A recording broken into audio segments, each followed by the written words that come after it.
Welcome to another episode of Loyalty360's Thought Leadership and Loyalty series. Today we're here with Clutch, which provides advanced loyalty marketing and customer intelligence solutions to help premier brands identify, understand, and motivate their customers.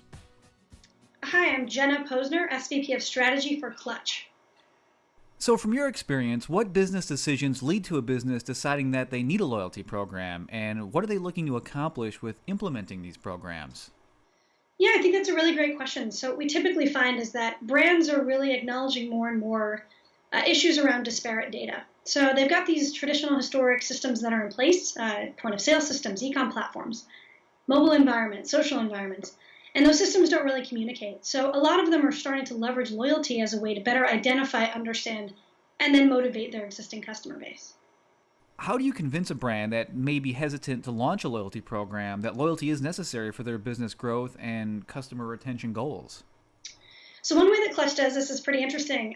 Because we have machine learning tools and advanced analytics, we'll take about 3 to 5 years of historic data from our brands. And that data could be e-com data, it could be mobile data, it could be in-store data, and we'll take 3 to 5 years of that data and we'll actually analyze it. And so what we'll try to do is help them better understand what the data tells us. The data often tells us gaps, right? It can help us understand things like SKU correlations or gender correlations and really help them understand the untapped potential that lives within their existing customer base. I think in general, a lot of these marketers are really in the dark and they're just looking for defensibility. So the concept here is analyze some data, give them some really strong proof as to what potential lives within their existing base so they can leverage that to make a decision or promote a commitment to doing loyalty, getting access to budget, and buy-in across the board. Leveraging data to do that typically helps. What are some of the trends you're seeing in the loyalty space, and what makes a program successful or unsuccessful? So what I would say, sadly, some of the trends are actually what make them unsuccessful. So one thing that we're seeing pretty consistently is this concept of a single published loyalty program.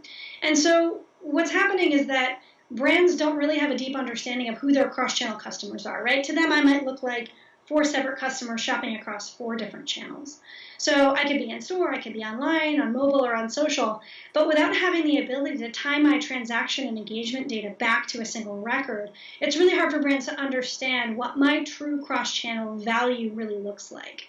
So because that doesn't exist today for most loyalty providers, what's happening is they're putting this concept of a single published program in market.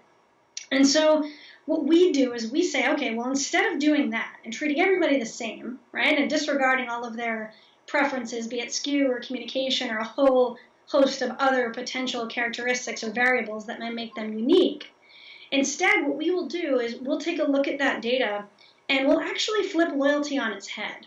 So we'll, instead of looking at loyalty as a discount scheme or a points bank, we'll look at it as a data capture strategy.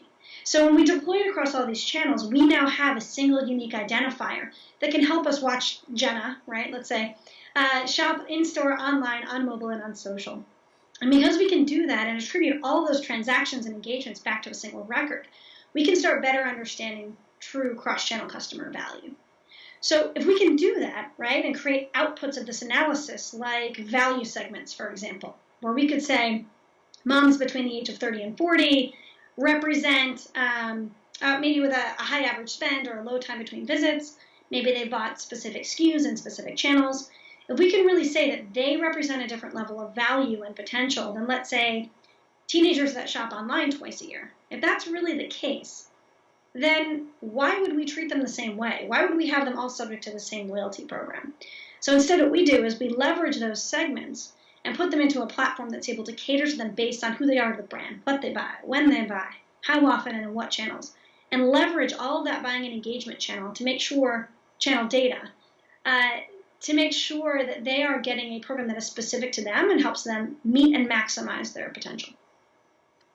And there's so much focus on customer data and around creating actionable insight today. So how should brands be managing data in a way that's, less complex, easier to understand, and more impactful?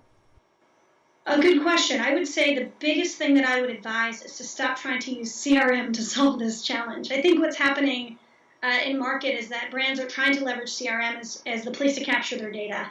And we always kind of tease internally and say CRM is kind of where data goes to die.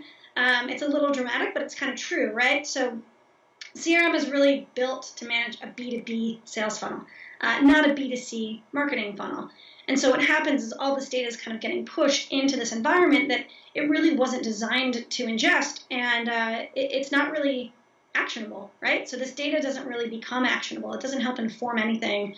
It doesn't necessarily trigger communication or necessarily with ease offer any sort of personalization.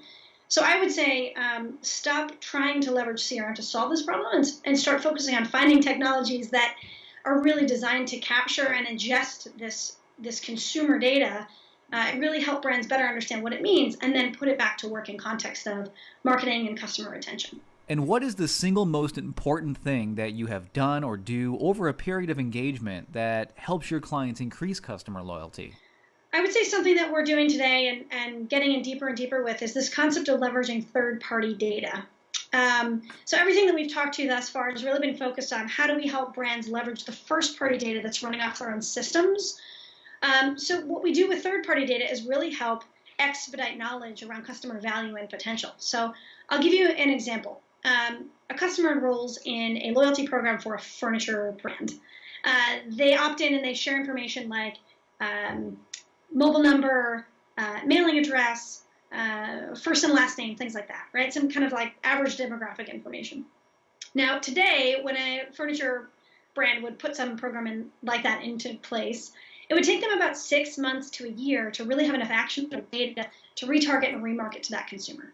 So what I mean by that is at that point where I say, yes, I'm enrolled in the program, please give me a personalized experience, give me access to exclusive deals or early access to product or whatever the conditions may be. At that point, that's when they start collecting data on me. So we see that the average is about 6 to 12 months to really understand what's my engagement with the brand, what are my buying habits and patterns. I don't buy furniture that often, right? So it's going to take a little bit of time to understand my value or potential.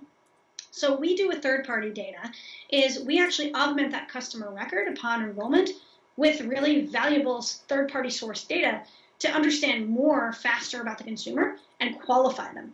There's a really big theme in all of this, which is the concept of mitigating risk around retention dollar allocation.